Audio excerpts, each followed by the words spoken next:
The champagne glass didn't shatter when I dropped it, but the sound might as well have been my heart breaking.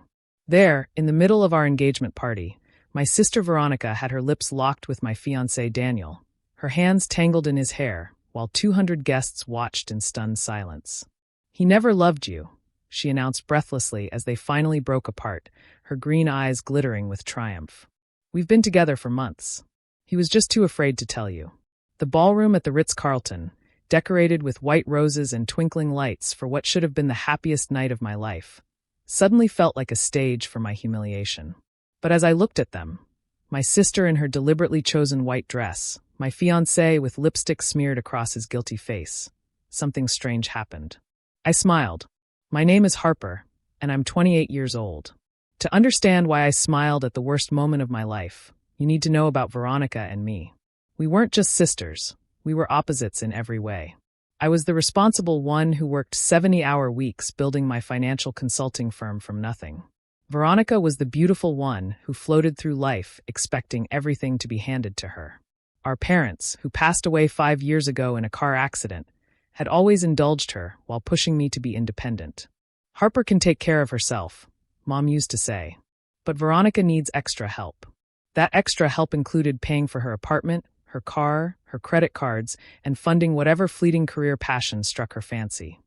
Photographer 1 month, jewelry designer the next, life coach after that. After our parents died, I inherited that responsibility along with their estate. But I also inherited something else, a letter from my father that changed everything. Daniel came into my life 2 years ago. He was handsome, charming, and seemed genuinely interested in my work. As the heir to a luxury hotel chain, he understood the pressure of building something meaningful. Or so I thought. Veronica had been living in Los Angeles at the time, pursuing acting, which meant taking selfies by the pool and dating wannabe producers. She moved back to New York 6 months ago, claiming she missed family. I was touched, thinking maybe she was finally growing up. I should have known better. The signs were there, looking back. Daniel's sudden business trips that coincided with Veronica's spa weekends. The way she knew exactly how he liked his coffee when she'd supposedly barely spent time with him. How he'd tense up whenever she walked into a room, which I'd mistaken for discomfort with her flirtatious nature. "You're imagining things," he'd say whenever I questioned the strange energy between them. "She's your sister. I'm just trying to be friendly for your sake." But now, standing in front of everyone we knew, they were done pretending. "Harper," Daniel started, trying to look remorseful but failing to hide his relief. "I'm sorry it happened this way. But Veronica and we just connected. You're wonderful, but you're always working.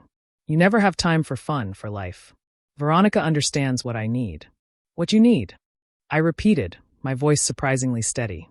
"Someone who prioritizes love over spreadsheets," Veronica added, linking her arm through his. "Someone who knows how to enjoy the finer things instead of just paying for them." The crowd was murmuring now, some people already pulling out phones to capture the drama. I saw my best friend Maya pushing through the crowd, fury written across her face, but I held up a hand to stop her. "You're right," I said, loud enough for everyone to hear. "You two do deserve each other. In fact, this saves me from making a terrible mistake." Veronica's smile wavered slightly at my calm response. She'd expected tears, begging, a scene that would make her the victor and me the pathetic loser. "So please," I continued, raising my half-empty champagne glass. "Everyone, join me in toasting the happy couple. To Daniel and Veronica, may you enjoy the penthouse, the cars, and the yacht. Because they're all mine." The color drained from Daniel's face. "What are you talking about?" "Oh, didn't Veronica tell you?" I asked innocently. "She doesn't actually own anything. Not the Manhattan penthouse she's been living in, not the Mercedes she drives, not even the designer clothes on her back. They're all mine. Part of the estate I inherited and the success I built." "That's not true," Veronica snapped. "Mom and Dad left everything to both of us." "No," I said, pulling out my phone. "They left everything to me, with the expectation that I would take care of you, which I have been generously. But that ends tonight." I turned to address the room, many of whom were business associates and potential clients. I apologized for the disruption to what was supposed to be a celebration. But perhaps this is fitting, a moment of clarity and new beginnings. The open bar will remain available for the next hour. Please enjoy yourselves. As I walked toward the exit, Veronica grabbed my arm. "You can't do this. I'm your sister. You were my sister, I corrected, removing her hand. Now you're just the woman who betrayed me. Daniel, I'll have my lawyer contact yours about dissolving our business partnerships. Oh, and the hotel project in Miami? I'm pulling my funding. Good luck explaining that to your father. His face went from pale to ashen. Harper, wait. Let's talk about this. The business has nothing to do with you sleeping with my sister? I finished. You're right. It doesn't. But trust does, and you've broken that. I don't do business with people I can't trust. Maya met me at the door with my coat and purse, whispering, Your apartment is ready. I called the locksmith like you asked. I nodded, grateful for my best friend's efficiency. You see, I hadn't been completely blind. For the past month, I'd had my suspicions. The letter my father left me included more than just inheritance details. It contained warnings about Veronica's nature and advice to protect myself. I'd hoped I'd never need it. But hope doesn't run a successful business. Preparation does. Over the next week, I executed the plan I'd hoped never to use. The penthouse Veronica lived in? I'd legally evicted her, giving her the minimum 30 days notice. The car was reported stolen since she'd never bothered to transfer the registration I'd offered her. Her credit cards, all linked to my accounts, were canceled. But the real shock came when she tried to access her trust fund. What do you mean it's empty? I heard her screaming through the phone when she called me from the bank.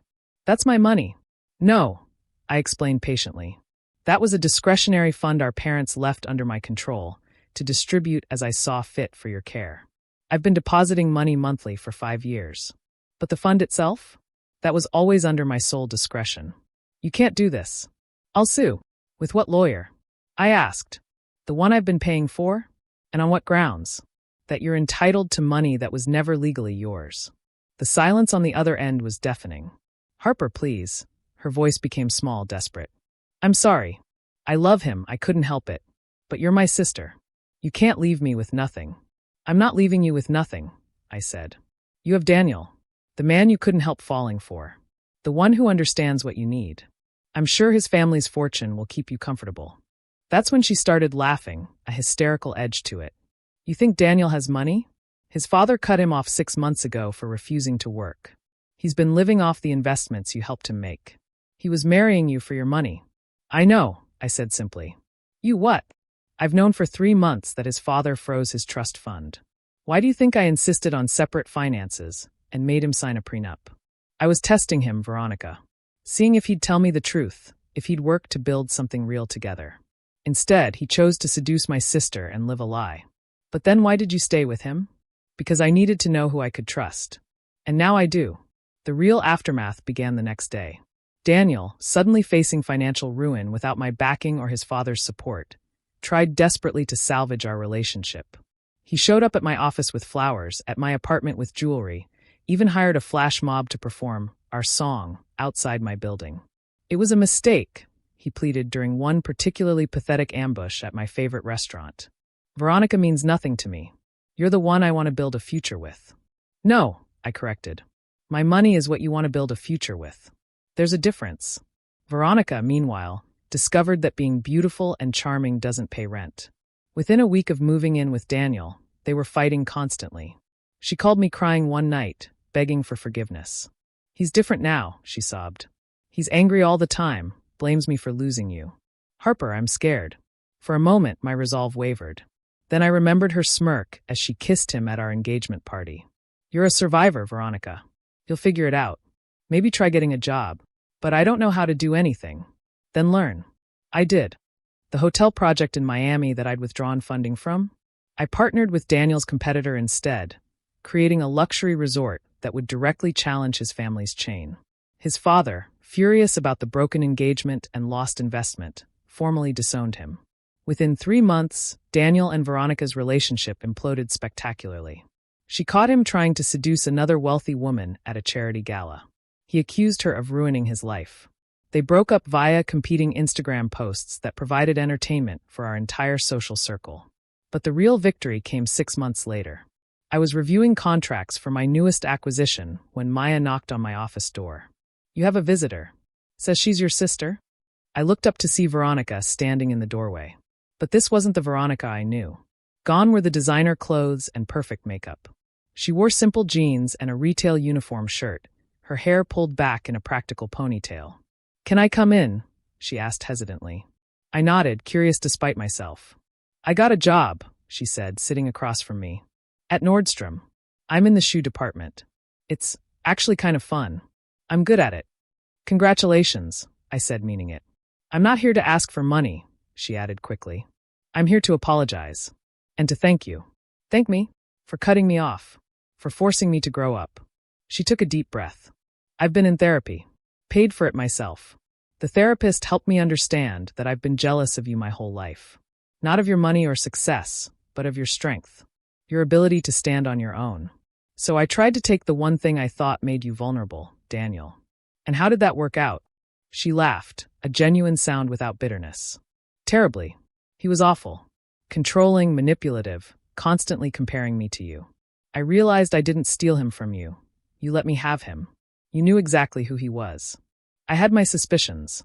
You saved us both from him," she continued. "And you taught me something important. That I could be more than just the pretty sister waiting for handouts." We sat in silence for a moment before she stood to leave. "Harper, I know I don't deserve it, but maybe someday, could we try being sisters again? Real sisters this time." I studied her face, seeing something I'd never seen before: humility. Growth. Potential. "Maybe," I said. "Let's start with coffee sometime and see how it goes." She smiled, a genuine smile without agenda, and left. As I watched her go, I thought about that engagement party. How Veronica had announced to 200 guests that she was taking my future. She was wrong. She didn't take my future, she revealed it. A future without a gold-digging fiancé, without the burden of enabling my sister's dependence, without toxic relationships disguised as love. The penthouse, the cars, the yacht, yes, they're all mine. But more importantly, so is my life. My choices. My success. My future. And it's brighter than ever. Looking back, I should thank Veronica for that kiss. It was the push I needed to stop accepting less than I deserved, both in love and in family. Sometimes the greatest betrayals lead to the greatest freedoms. As for Daniel, last I heard, he was working as a junior manager at one of his father's hotels, trying to prove himself worthy of being let back into the family business. Karma has a funny way of teaching lessons to those who think they can lie their way to success. My company has doubled in size since that night. I've launched a foundation helping young women gain financial literacy and independence. And I've learned that the best revenge isn't destroying those who wrong you. It's building a life so amazing that their betrayal becomes nothing more than a footnote in your success story. Though I must admit, watching them implode while I soared, that was just the champagne on top.